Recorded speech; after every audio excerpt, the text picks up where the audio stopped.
Esse é o Visão ACI, um programa realizado pelo Observatório da Comunicação Institucional, em parceria com a Mega Brasil, e tem como objetivo conversar sobre o universo da comunicação. Eu sou Carolina Correia. E eu sou Manuel Marcondes Neto. Aqui trazemos os destaques do portal ACI. Tudo bem, Carol? Tudo bom, professor? Vamos conversar hoje sobre escutativa? Vamos.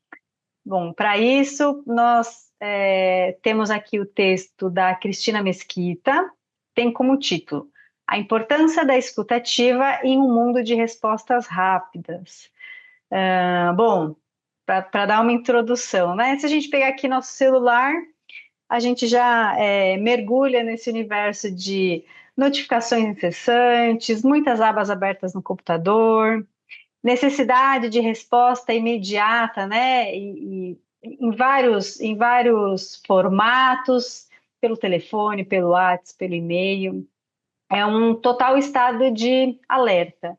Mas nesse turbilhão todo, é, muitas vezes parece que existe aí uma perda de espaço para a escuta verdadeira, a escuta atenta, essa escuta, o olho no olho, né? Será que é mesmo possível, então, nesse universo dos profissionais de comunicação, construir vínculos, confiança e diálogo, nesse cenário tão marcado por essas respostas rápidas, em algum modo, né, em alguma medida automáticas e sobrepostas? Bom, aí são duas palavras que sempre foram associadas e andaram juntas. A rapidez e o automatismo. A coisa automática, mais rápido possível. Você acendeu o botão, acendeu. Desligou, desligou. Então é imediato, né? O automático. O algoritmo, que está por trás de todos os sistemas. O que é algoritmo, né? Algoritmo é uma palavra que entrou no vocabulário cotidiano, nada mais é do que um conjunto de linhas de programa, quer dizer, uma, uma, uma ação que um equipamento fará. Até um leitor de consumo de energia é um algoritmo. Uma receita de bolo, um passo um, passo dois, isso é a definição que a gente dá na escola, lá no comecinho do curso, para explicar o que é um algoritmo, né? A receita de bolo. Então, é uma sequência de passos. Isso é um programa, tá? Então, tudo hoje, como tudo hoje está sistematizado, digitalizado, porque a gente compra pela internet, a gente é, pede um serviço pela internet, a gente trabalha via internet, né? Então, isso tudo ganhou fala corrente, né? No observatório, nós temos uma tônica que é o fator humano. Aliás, isso tem que enfatizar muito, eu acho que o nosso ano que vem, o 2025, que o 2025 já foi, né? É o nosso, é, é o nosso, é o ano já foi definido, né? No começo do ano, no fim do ano passado. Então, nós já estamos pensando em 2026. Eu acho que a gente tem que estressar essa questão de que nós somos uma sociedade educativa.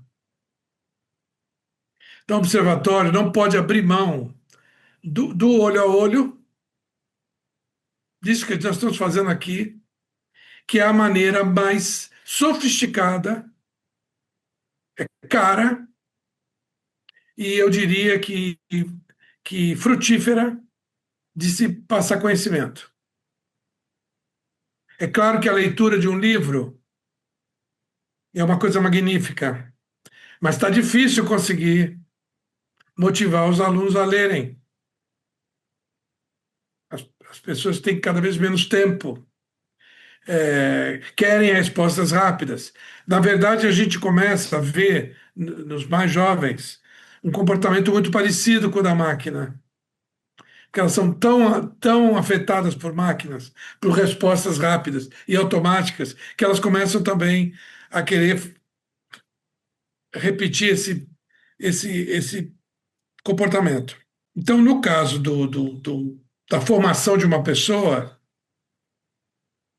sobretudo no campo, aí estou falando em graduação, não estou falando em pós-graduação, que já significa um outro patamar de você já ter passado por leituras, já ter passado por problemas. Muita gente que vai fazer mestrado, a gente encontra isso aqui no observatório, saindo já do mercado de trabalho, muitos jornalistas deixando as redações, querendo fazer mestrado, para talvez olhar para uma carreira acadêmica. Então, esse é um nível. No nível da graduação, você tem que explicar coisas básicas. Você tem que conseguir entrar na cachola ali da rapaziada com provocações interessantes para eles, quase um jogo teatral dentro de sala de aula. Claro que hoje também o ensino à distância é uma realidade e é muito diferente cativar alunos à distância. Eu sou partidário do curso online ao vivo, mas os meus colegas têm gravado aulas, a infinidade. Eu acho aulas gravadas úteis, mas há uma perda enorme de interação. Eu já fiz as duas coisas, já trabalhei à distância, na graduação, na pós, mas a minha vida, maior parte dela foi dedicada ao ensino presencial. E eu acho que é uma coisa muito preciosa que está aí ainda. As universidades estão aí, ainda oferecendo a modalidade presencial. Então, eu acho que treinar as pessoas para a escuta leva tempo, é preciso motivar as pessoas e privilegiar esse espaço. Então, eu diria o seguinte: aqui no Observatório, nós vamos focar no ouvidor. Já falamos no programa passado de porta-voz, parece uma coisa antiga, mas bom, tudo que é antigo volta. Tá? As bocas sino das calças estão voltando. Ou é o charutinho, ou não, é tudo, né? O cabelo comprido, depois encurta. Eu que não posso mais, né? Porque o cabelo acabou. Mas já tive o cabelo comprido. Enfim, então, preparar os recursos humanos que restam. Então, tem um momento que você quer contato. Ainda hoje eu li uma reclamação de uma colega no LinkedIn dizendo da dificuldade da Cacau Show, hein? Que o produto chegou, ela ganhou de presente e ele estava deteriorado e não consegue falar com ninguém. Porque o e-mail manda para a rede social, a rede social manda para o e-mail. Não há atendimento telefônico. Anteontem, é claro que o nosso programa ganha vida longa porque fica no streaming, mas no meu caso, do dia da nossa gravação, uma outra pessoa reclamando do atendimento de uma reserva em hotel e que não consegue falar com uma pessoa para trazer um problema prosaico que não está entre aquelas categorias que o robô te oferece. Eu mesmo venho passando um problema junto à Light, aqui no Rio de Janeiro. Eu sou atendido pela Bia. Bia é uma atendente virtual. Então ela vem lá: oi, eu sou a Bia. Você é quem? Aí eu tenho mais de um. Se eu tiver mais de uma conta, se eu tiver do escritório, de casa, ou da casa da minha mãe, então, qual é o relógio? Aí tem que procurar o número do sistema. Ah, ok. Então tem 7 opções. Se a tua opção é uma oitava, é quase impossível você ser atendido. Então, eu acho que a gente tem que reforçar nas organizações onde a gente atua a manutenção de uma parcela de atendimento, não é humanizado, não, que é palavra também que está na moda aí. Humano, humano, não é humanizado, porque até a máquina eles querem humanizar. É tratamento humano. Muito bem, professor. Pedi 5 segundos. pra gente tomar um golinho de café, porque a garganta humana aqui, a minha nem tanto, mas eu sei o senhor precisa de um golinho.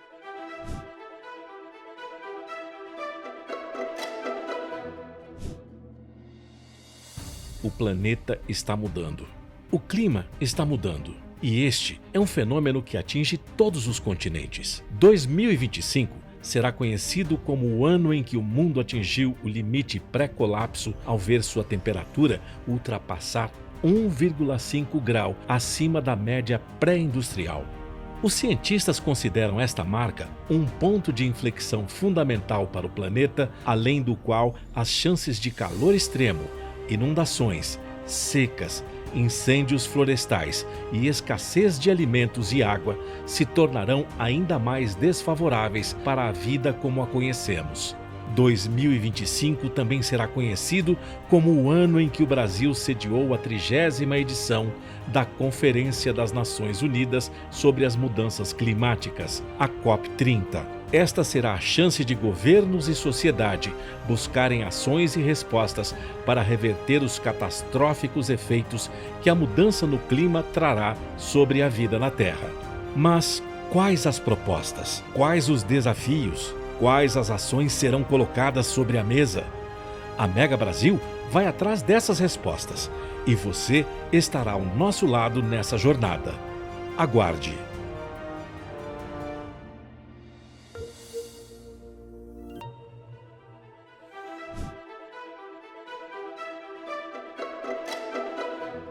Professor, vamos lá. É um tema sensível, né? E muito importante, muito necessário pensar nisso hoje, né? Porque eu acho que a gente pode até estar correndo contra o tempo. Então, o senhor falou no primeiro bloco sobre, principalmente, a esfera da educação, né, da formação desses profissionais. E é muito interessante que, em determinada parte do tempo, do texto, a Cristina sugere que a escuta ela pode ser um ato de resistência e de humanização, né, do tornar-se humano, né, do agir humano. Sim. Como que o senhor enxerga o papel dessa escuta ativa na construção das reputações institucionais? Bom, esse é o principal, digamos, objetivo de RP, né? A construção de reputação, que é uma coisa que começa no primeiro dia de funcionamento de qualquer negócio, de qualquer ou de atuação de qualquer profissional liberal, vai construindo ao longo da vida toda e custosa para construir e muito fácil de demolir, né? Os casos de crises de imagem pública, a gente até agora tem escrito assim, né? Crises reputacionais e de imagem pública, porque reputação e imagem são coisas diferentes, né? A imagem é sempre aquela coisa que é projetada, né? Que imagem a empresa tem lá na cabeça do público, do usuário, até do funcionário, né? A reputação já é alguma coisa que a organização consegue influir mais, construindo história, documentando, privilegiando a documentação, a construção desse caminho, comemorando as datas, lembrando das pessoas, fazendo um pouquinho de pesquisa sócio-histórica. Vou aqui fazer um merchandising não solicitado para Carolina Cook, também tua xará. Carolina Cook tem a Raiz, a empresa dela, a Raiz Projetos de Pesquisa em História. Ela é historiadora, tem uma equipe maravilhosa. Nós tivemos a oportunidade de conhecê-la e ela veio publicar conosco. Então, se vocês procurarem, você que nos ouve, quiser saber um pouco sobre isso, sobre essa especialidade, pesquisa sócio-histórica, documentação e construção de reputação, você vai encontrar lá na pesquisa, a coluna Carolina Cook, K-U-K, Carolina Cook, ela tem uma quantidade grande já de material publicado voltado para esse assunto. Ah, nesse trabalho, o que ela faz? Ela vai procurar as pessoas para conversar, né? Ela, e aí ela vai ouvir. Vai ser construída a história de uma organização a partir do relato de pessoas. Então, essa escuta, enfim, não é a escuta do dia a dia, não é a escuta do dia a dia, que eu estava dizendo que a gente quer retomar a figura do ouvidor, que poucas organizações no Brasil têm essa figura, né? A gente também ouviu falar de ombudsman ou ombudsperson, e, mas muito rarefeito esse papel, né? No caso do ombudsman, né? É uma palavra de origem sueca, né?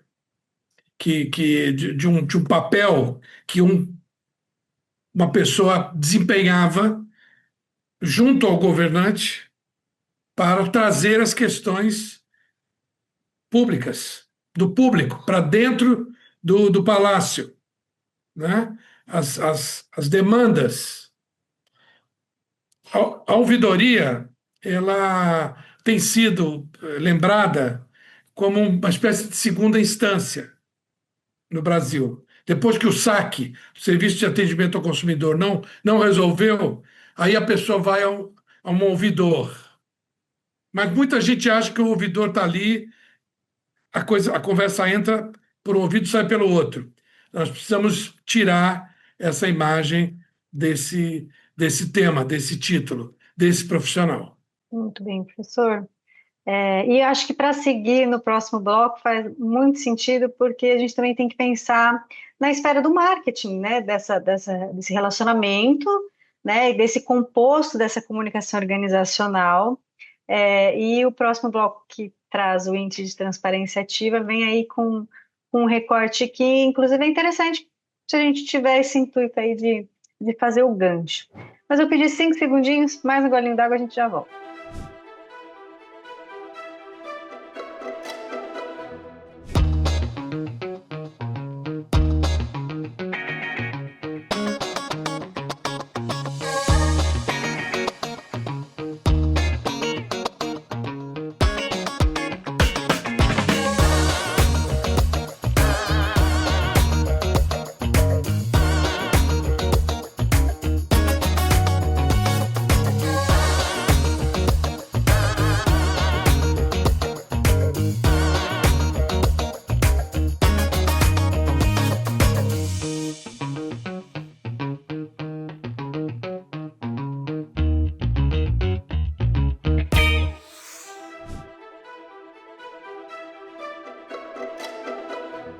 Professor, índice de transparência ativa. Para nos situarmos, estamos na instância 3, relevância, dentro da tática 12, merchandising social.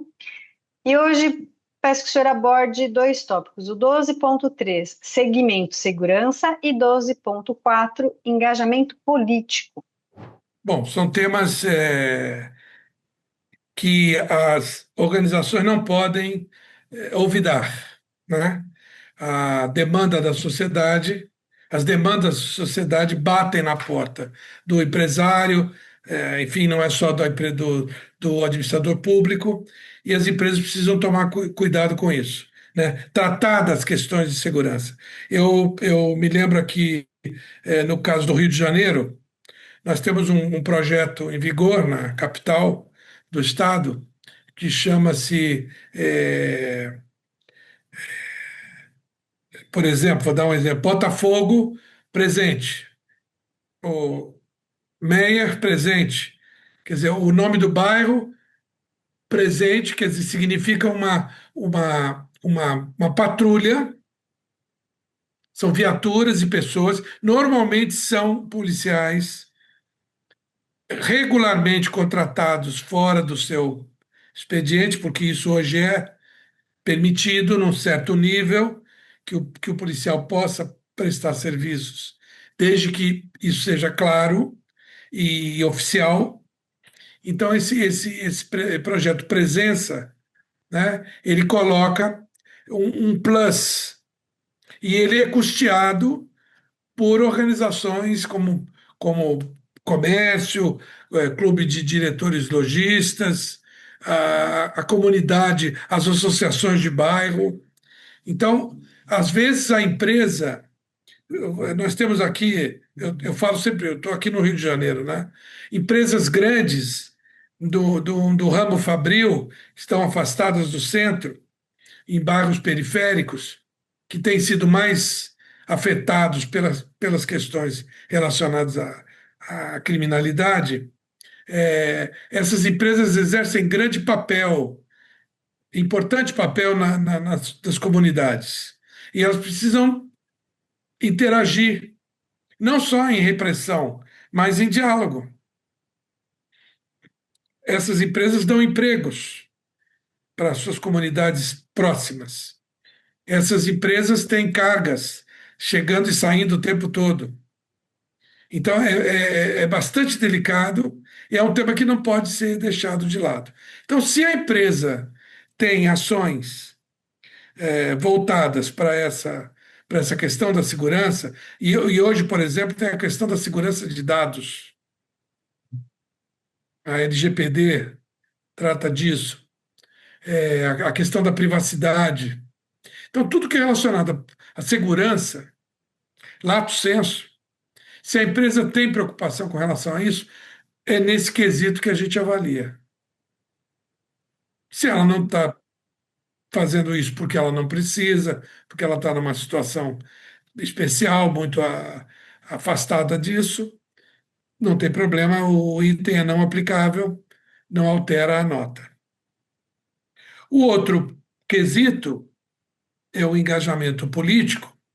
Isso foi visto durante muito tempo como uma coisa proibida, como uma coisa que as empresas não se envolviam. Depois elas passaram a se envolver, inclusive financiando campanhas eleitorais. Atualmente, isso é proibido. Quer dizer, uma pessoa física pode apoiar uma candidatura, mas uma pessoa jurídica não. E nós adotamos no Brasil o fundo eleitoral. Nós já tínhamos o fundo partidário. O fundo partidário é alguma coisa que, digamos, colabora com a manutenção dos partidos, digamos, a existência deles, aquelas despesas básicas. Mas aí veio a figura do fundo partidário, que é bem maior que o fundo, aliás, o fundo eleitoral. O fundo partidário está na ordem de 1 bilhão por ano. O fundo eleitoral está na ordem de 5 bilhões. Já veio para financiar campanhas. E há grande debate sobre isso, né? E bastante dificuldade de rastreamento, eh, gastos maquiados, superfaturados, quer dizer, enfim, é uma loucura essa questão. Mas isso veio e está aí presente. No caso das empresas que estão proibidas, e tem havido casos, houve casos aí que digamos, o dono da empresa chama os funcionários, quase que dizendo em quem eles têm que votar. Isso tem sido denunciado, né? É uma coisa errada. Se eu puder emitir um juízo de valor aqui, não deveria haver, né? Se o dono da empresa ele é partidário de A ou B, linha política, partido político ou candidato, isso é uma coisa que não deveria afetar os funcionários. Mas os políticos vão. Eles querem visitar a empresa de ônibus, eles querem entrar nos lugares. É bem complicado. Está aí mais um desafio para os RPs. cuidarem da- do relacionamento das organizações com essa esfera política. O observatório tem um trabalho interessante. Não é nesse campo do relacionamento, mas vale a pena para quem tem interesse em marketing político eleitoral. Nós fizemos uma análise do discurso institucional dos partidos políticos brasileiros.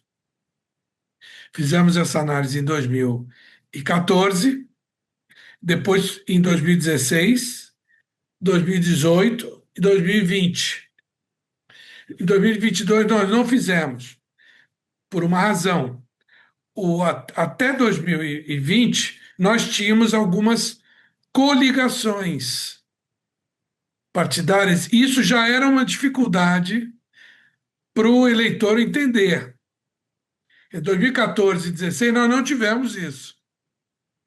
Aí em 2018 e 2020 nós tivemos essas coligações. Já ficou difícil entender que discurso institucional é possível construir. Isso é um desafio para quem escreve para marketing político eleitoral.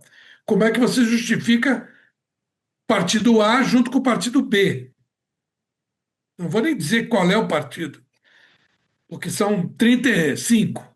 Então, é difícil construir um discurso coerente que ganhe o eleitor, porque o eleitor deveria pensar sempre que está votando em partido, que o brasileiro vota muito em pessoa, mas o voto vai para o partido.